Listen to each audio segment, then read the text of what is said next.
What's good, guys? So I'm back with another dichotomy. I know last time it was about the Ibn Hazm thing, and I have a weird habit of bringing up the last video every time I'm in a fucking video. So we have a new John the Baptist dichotomy, and we're gonna get right into it. Posted this on the slums of Reddit again, r/theology, so here we go.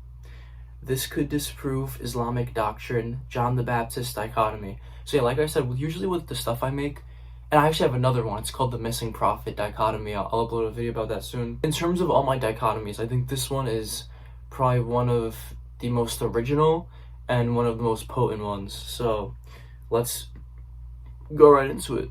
This could disprove Islamic doctrine, John the Baptist dichotomy. Thesis. John the Baptist, according to Islamic scripture, was judging by a corrupted Torah, and this dichotomy proves it.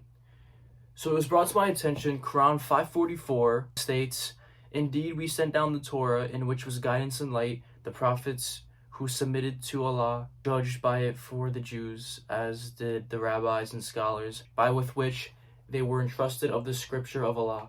And they were witnesses thereto. Do not fear the people, but fear me, and do not exchange my verses for a small price.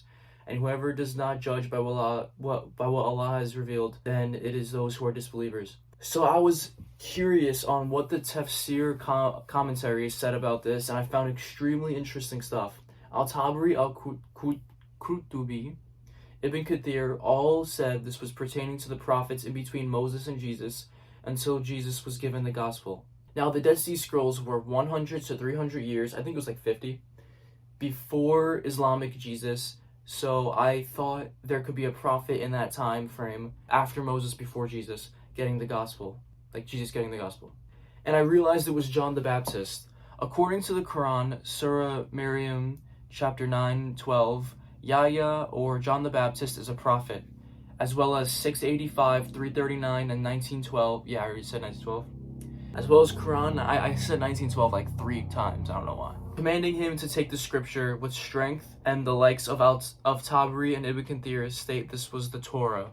So we know the Torah was already corrupted in Islam by the time of John the Baptist, and we know he used the Torah for multiple reasons, and he judged by it as well. So he went by an already corrupted Torah, because the Dead Sea Scrolls at that point, it was already corrupted. To my knowledge, this cannot be reconciled. Everything checks out. Now, there is a part 2 to this dichotomy, and it's this. I've said before, I think Ibn Hazm created and popularized, granted not wildly yet at his time. I don't think it was popularized at his time yet. I think it was later on.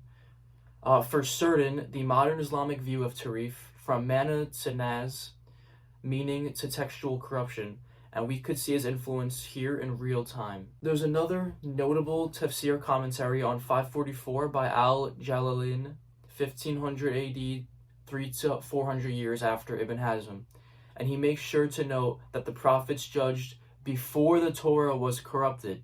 None of the other tafsirs mention this, and 3 of the 4 scholars I listed came after Hazm, but it was only about 2 centuries, so his corruption hypothesis wasn't fully popularized yet until Al-Jalalain, 1500 years AD, because it is a big change in the already present doctrine to make.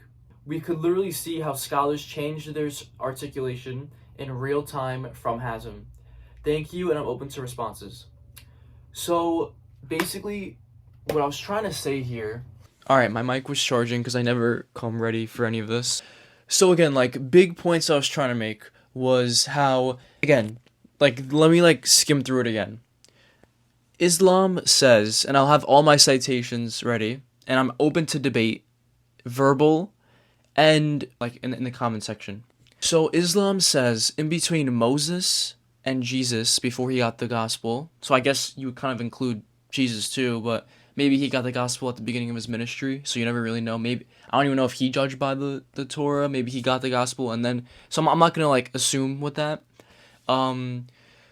Maybe there's a Jesus new dichotomy someone could make with that. I don't know. But with John the Baptist, again, yeah, he was a prophet in between Moses and Jesus. He was a prophet before Jesus' ministry, because he baptized people and all that stuff. He was a teacher. He was born before Jesus, so in all definitions, he was before Jesus. Yeah, it was also specifically when he got the gospel. I've never heard anyone make this argument before, ever, I made it about a month ago, and I decided to make a video about it. Again, it's like, so Moses to Jesus, and he's a prophet, and they judge by the Torah, and the Torah was corrupted. We know for sure 1 to 300, because I think even like Deuteronomy and Leviticus was dated back to 300 BC, so which is crazy. In the Dead Sea Scrolls, like I think some books were older than others, so that dated back even like that was like old. And again, in general, like the view of like corruption is just very odd, because how would you run around like corrupting everything? Like I don't know, it just doesn't really make much sense. Like how would you do how is it possible for there to be a systematic corruption like in multiple countries? Like you have to get every single Torah and corrupt them and make them the exact same way with the it's just like it's very weird. Even like the modern, Islamic argument of, well, there's a bunch of different types of Bibles, and like some people, like some like people I know even say like, yeah, like they have different like stuff in them entirely, and it's like, no, they definitely don't. I actually read the NIV and the LSB, and I compare the two, and they literally don't. Like they none of them ever. Even if you take the most radical thought for thought Bible, it would have the same stuff: the crucifixion, resurrection, the exact same stuff, just said said in a different way. So saying that, oh, it's completely different, and that, like, it not only is it not completely different, it's just wording it like the same exact events differently. It also it proclaims itself as that. That's why they're called thought for thought. Like for example, for those of you who didn't know, the LSB is the most original to the Hebrew, Aramaic, and Greek. So it's a little fun fact for you. We might link it in the description so you can like see like people debating with me and stuff. All they were able to say was like, well, Allah gave him a uncorrupted Torah, and I was like, that's impossible, because like what was like Passover dinner like when you did things a different way? Like, oh, like why are you guys doing this? It's like, well, they have like an uncorrupted Torah, and it's like, or like no, they have like a different type of Torah. It's like what? Like just not only is that ad hoc, but it doesn't make any sense. So basically, take the shield of ad hoc and take the sword of scripture, and just anyone who goes against this will probably lose. But if there is an argument that's not ad hoc, and there's actually like, oh well, whatever, like I don't know, like maybe like, oh well, Jesus in Islam had the Torah or had the gospel when he was born or something. I don't know, maybe he brought it when he was born. Like maybe there's that. Maybe that could fix it. I don't know. Again, like I want to encourage like enjoyable discourse in the comment section. I don't want it to be like a, again, I see this in all my videos. I don't want it to be like a, like I'm like dogging on it a little bit. I want it to be like enjoyable. And I have 2 videos previously discussing Islam and the doctrine, and it went perfectly. So if there's anyone out there who wants to, again, in the comments, say whatever you want. I'll have all of my stuff at the end, and there's not really much else to say. Like there were a lot of people saying different things, and I addressed all of them. I just can't remember what it was right now. Maybe I'll have a live stream where like I go through like our debates. If you guys want that, let me know. I'll go live for you guys, and I'll like go through it. Like I'll sit here and I'll, somehow I'll like show it to you guys. Again, if he was a prophet in between them and he judged by the Torah, and the Torah was already corrupted, then yeah. But yeah, I seen someone else also mention, well, there's a hadith about the stoning. There's like stoning, so that means the laws weren't different, so it's okay if he went by it. Still no, because that was only one. There's 613 commandments. I don't know if it's in the Tanakh or the Torah. Damn, you heard the pronunciation? That was pretty good.